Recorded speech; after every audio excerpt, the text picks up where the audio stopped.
जय हिंद, सबको नमस्कार। एग्ज़ाम आ गया बीकॉम का, तो कुछ बातें आप सबको बता दें। पहली बात तो जो बीकॉम फर्स्ट सेमेस्टर के डेट शीट में सारे बच्चों को, कुछ बच्चों को कन्फ्यूज़न थी। उन्होंने पूछा था कि जो एप्लीकेशन, कंप्यूटर एप्लीकेशन का जो पेपर है वो ऑप्शनल में है, सबको नहीं देना। कम्युनिकेशन और application to business, application to computer option में है।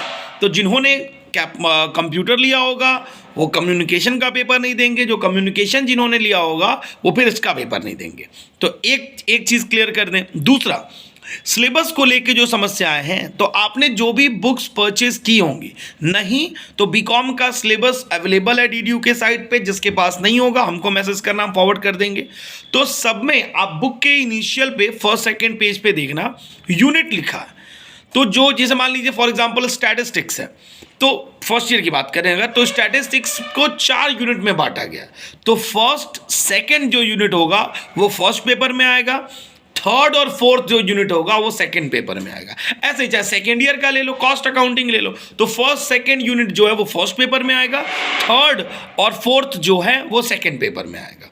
तो ऐसे सिस्टम बटा हुआ है। अब वो चाहे फर्स्ट सेकंड लिख के करें, चाहे फिर फर्स्ट सेकंड लिख के करें, मतलब वो 4 यूनिट में बांटा गया है। 2-2 यूनिट आपका एक पेपर में आएगा, जिस भी सब्जेक्ट में 2 पेपर हो रहे हैं। इन्वायरमेंट का एक पेपर होता है, बैंकिंग वाले का भी एक पेपर होगा, डॉक्यूमेंटेशन का भी एक पेपर होगा। बाकी आपका कम्युनिकेशन और एप्लीकेशन में ऑप्शन है उसका 2 पेपर है, स्टैटिस्टिक्स का 2 पेपर होता है, प्लस आपका कम्युनिकेशन का 2 पेपर, कॉस्ट अकाउंटिंग का भी 2 होता है, बीआरएफ का भी 2 होगा, कंपनी का भी 2 होगा। और थर्ड सेमेस्टर वाले, फिफ्थ सेमेस्टर वाले बच्चे जानते ही।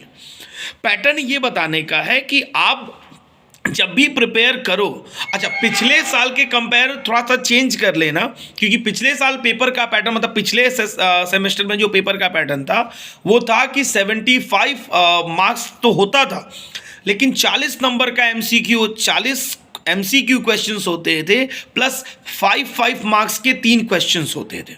तो एमसीक्यू क्वेश्चन जो होता था वो 1.5 नंबर का होता था, 1.5, तो ये हो जाता था 60 मार्क्स, और 5 मार्क्स के क्वेश्चन 3 होते थे, तो वो हो जाते थे आपके 75।